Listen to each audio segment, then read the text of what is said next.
Good morning, fantasy football fans,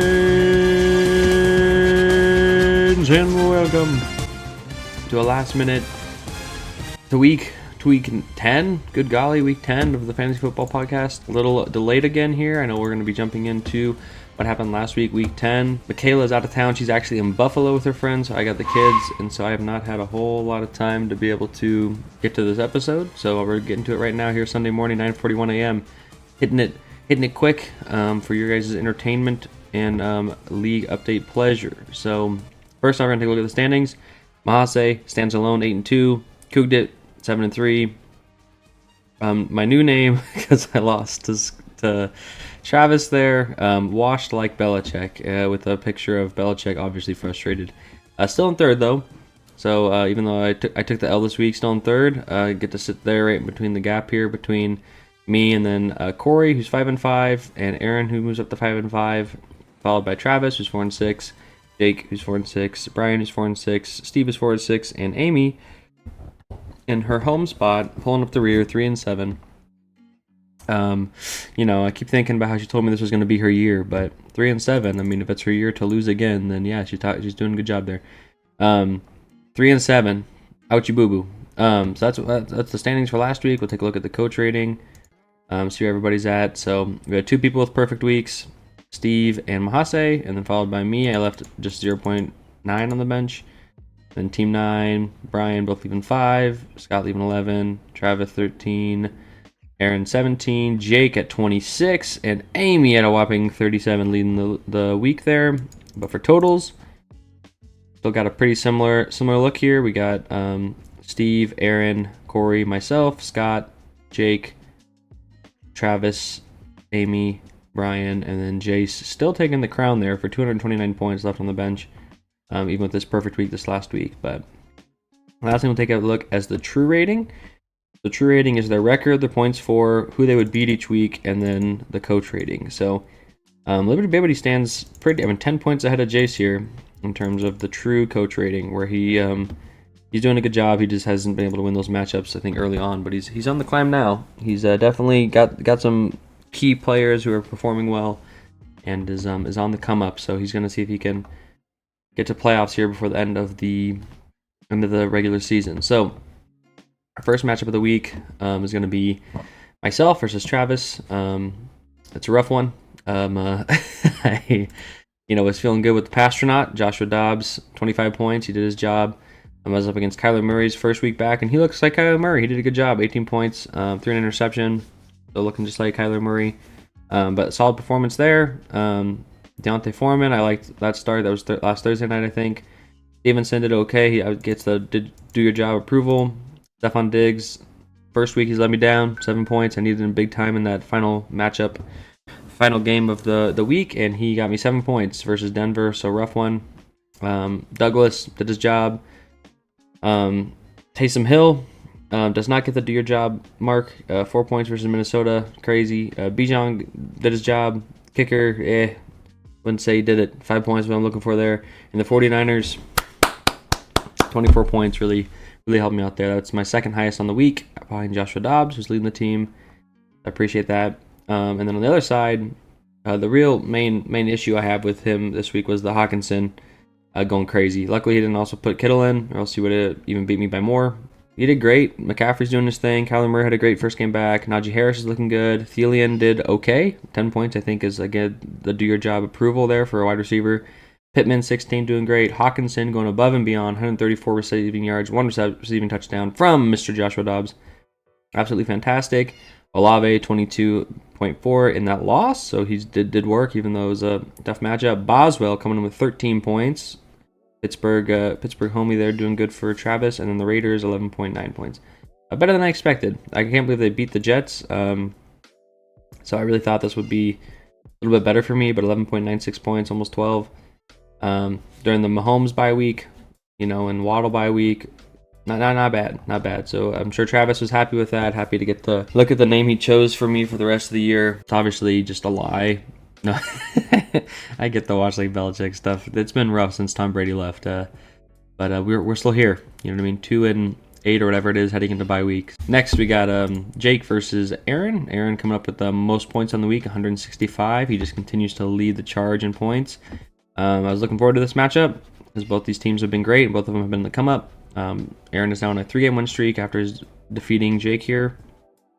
40 points coming from Prescott and 40 points coming from CeeDee Lamb. Absolutely crazy. He also had McBride getting 22 points, his pick up there. Ayuk did great. Ayuk and Samuel were kind of head-to-head for the most part, which was kind of cool. CeeDee Lamb went up against Keenan Allen, and Keenan Allen got 41 points, somehow beating him, which is absolutely crazy. Just out of curiosity, while I have it here, I did want to see who actually ended up getting the most points for a wide receiver on this, because... yeah, okay. I was like, I'm pretty sure Keenan Allen took the number 1 spot, and then it was CeeDee Lamb. So that's just crazy. They had the 1 and 2 spots there. He also had Brandon Cooks, which I don't know if he still had him at the time of this game went through or not, or if he picked him up afterwards. But he must have picked him up afterwards. I don't see him here. But yeah, no, the Dallas Cowboys are putting up points. They seem to be the real deal. The defense is good. Dak is finally in the groove. I mean, I still don't think he's like, versus the Giants, it was 49-17. So it's not like he was doing this against, I don't know, Detroit or 49ers or something like that. But I mean, hey, they had put on a good showing. They won the game they're supposed to win. Their offense was doing work. By the end of it, Prescott took the bench. So did a good job. Cowboys defense, 9.8. Somehow didn't really do great versus the Jets. I mean, 9.8 is, that's close. That's good. Left Montgomery on the bench, which I'm sure he was sad about, but also doesn't really change the outcome much. I mean, if you would have put him for Breece Hall, would have gotten 10 more points, but didn't even need it to win. On the other side here, Derrick Henry, 3 points, ouch. Barkley, 7 points, ouch. I mean, going into this one, I think I'd mentioned last week that I just don't like the matchups for Jake as much. But I mean, what are you going to do? Not start Henry or Barkley? It's kind of a tough thing. He started them. You kind of have to. 3 points and 7 points from his 2 big running backs versus 2 tough defenses. Keenan Allen went crazy against Detroit. Debo did great against Jacksonville. Kmet did his job versus Carolina. Eckler did great. McManus could have done better for sure. And the Ravens defense did great. Really, there's not much that could have been done different here. Howell could have gone in to get him a couple more points. And Jamal Williams could have gone in, which would have made the biggest difference for one of the running backs here. But I don't think anybody expected him to do that well against Buffalo. I don't expect anyone expected Denver to win against Buffalo either. I could be wrong. Maybe I didn't see like what people were saying about it. But I expected Buffalo to take the win. But in this game of football, anybody can beat anybody. So really came down to each week. And it looks like, obviously, Denver won. So heading on to the next one, Team 9 versus Cougdit. Team 9 looking good, 149 points. Back on top, gets a win this week to go 5-5 and hand Scott an important L heading into as we get closer and closer to playoffs here. We're in week 11 right now, and then we have 4 more weeks after this. We got 5 weeks to the end of the season, and every win counts. This is a great win for Corey to make him 5-5. Move up to that 4th spot. Let's take a look at how he did it. So Herbert, 29 points, beautiful. Pollard, I mean, I might have lost that trade by giving him Pollard for Kirk, but I mean, he's not really doing much. So I've still been happy with that, watching that. He got 5.5 points and a 49-17 win. I mean, I'm happy with that. Cook, 15 points. Jamar Chase did great, 26 points against Houston. Garrett Wilson, 18. Laporta did his job, 8. Jahmyr Gibbs, finally getting that usage, going crazy, 26 points. Patterson doing great, 12 points as a kicker. And the Bills defense, I think, underperforming what was expected at 8 points. Not too many points on the bench. Other side, Josh Allen struggled against Denver. Mixon did okay, 12 points. I'd say he did his job. Kenneth Walker going above and beyond, 21 points. Hank Dell doing great. Amari Cooper doing great. Ferguson doing great. Sutton doing great. M. Gay did his job at 5 points, and the Seahawks defense didn't do quite as good as I think we were hoping against the Washington Commanders, but they got the dub and 6.5 points for him anyway. The only thing that could really change here was I think Purdy over Josh Allen, but I don't think anybody going into this one thought that was going to be a better decision, and it wouldn't have got him the win anyway. Would have got him close, but not quite there. So great job by Corey getting that important win, knocking the L onto Scott's record there, tacking on an L to Scott's record there. And yeah, great job, Corey. Next, we got Amy with the historical season low of 53 points because she left Swift, who was on bye, and Everett, who was out, and Higgins, who was inactive, I guess. So I don't know if he started out or not. I don't know. I think he was actually started to play, so he might have got knocked out during the game. Whereas Higgins, he wasn't active and the game started, and she started him anyway. She had other players she could put in, but she must have not opened the app or nothing this week. Obviously disappointing when you have a lot of other people playing, and you got one person who's putting up 53 points and giving Steve a win.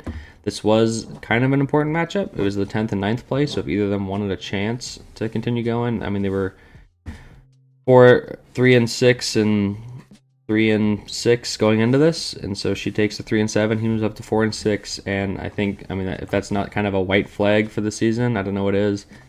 So yeah, good job, Dad, putting up the points, 119. He would have beat a handful of other teams this week. Well, I guess just 2. So you did okay, Dad. You did okay. 8 points, 8th place in points. Not great, but you would have beat at least Brian and Amy, who's basically not playing at this point, it looks like. So I'll check her roster this week. Maybe she's got stuff in, but yeah, obviously disappointing. And then finally, we got Brian versus Mahase. And Mahase, 150 points to 109. Brian's had a rough one. No one really did crazy. Burrow did good, but we lost him for the season. So now he's only got Stroud, which at least Stroud's been picking up the slack. He's been doing great. Stroud was my quarterback. I had him for a long time, and then I dropped him right before he set that rookie record for most passes or whatever in the year. Had a great week, and now Brian picked him up, and he gets to use him for the rest of the year. So, but I got the Pastronaut, who seems to be doing great, so I think it all ends up okay for both of us there.